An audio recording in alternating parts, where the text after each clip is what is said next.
আসসালামু আলাইকুম সবাইকে। সবাই কেমন আছেন? কি অবস্থা সবার? একটু নিচে গেছিলাম, লাল শাকগুলো এত সুন্দর লাগলো দেখতে। শাক দেখলে আমার হুঁশ থাকে না, শাক শুধু কিনতে মনে হচ্ছে কিন্তু খেতে ইচ্ছা করে না। তারপরে নিয়ে আসি ফুলকপি। ফুল দেখেন এটা আবার কখন দিল। ফুলকপি ভাজলে আমার কাছে ভালো লাগে, ফ্রাই করলে। ফুলকপি নিয়ে আসলাম একদম ফ্রেশ। তারপর এই যে একটা, এটা একটু বেশি কিউট, সুন্দর। ফুলকপিগুলো দেখতে এত ভালো লাগে আমার কাছে, খেলে শুধু কিনতেই মনে চায়। আরেকটা জিনিস এনেছি, দেখেন এনেছি বেল, আমার খুব পছন্দ। কদবেল এতগুলা নিয়ে আসছি।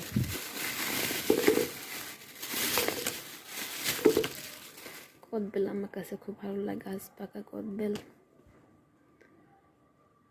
ভিডিওটা 1 মিনিটের মধ্যে শেষ করবো ভাবছিলাম, অলরেডি 1 মিনিট পার হয়ে গেছে। দেখেন খুব সুন্দর ঘেরান, অনেক সুন্দর। আমার না কেনাকাটা করতে অনেক ভালো লাগে। তারপরে নিয়ে আসি যে পেঁপে, পেঁপে পেঁপে পাপ্পা, বিশাল বড় একটা পেঁপে গাছ, পাকা পেঁপে।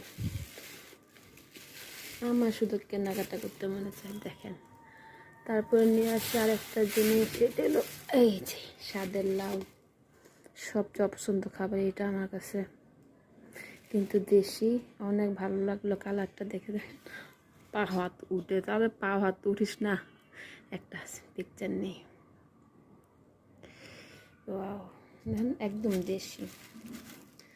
মনে করেন যে দেশি জিনিসগুলো পাওয়াটা ভাগ্যের ব্যাপার। ঢাকা শহরে বসে কতগুলো পলে আসছে। প্রত্যেকটা জিনিস কি রান্না করবো এখন বলেন তো? আমার এখন কি রান্না করতে ইচ্ছা করতেছে, এগুলি দেখে এখন কিছুই খেতে ইচ্ছা করতেছে না।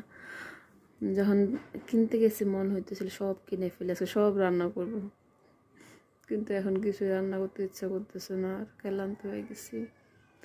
এগুলি পরিষ্কার করব, বাসা কোটা করতে করতেই তো সময় পার হয়ে যাবে। কখন রান্না করব? কে রে? এই জিপসি, তুমি বলো কি খাবে?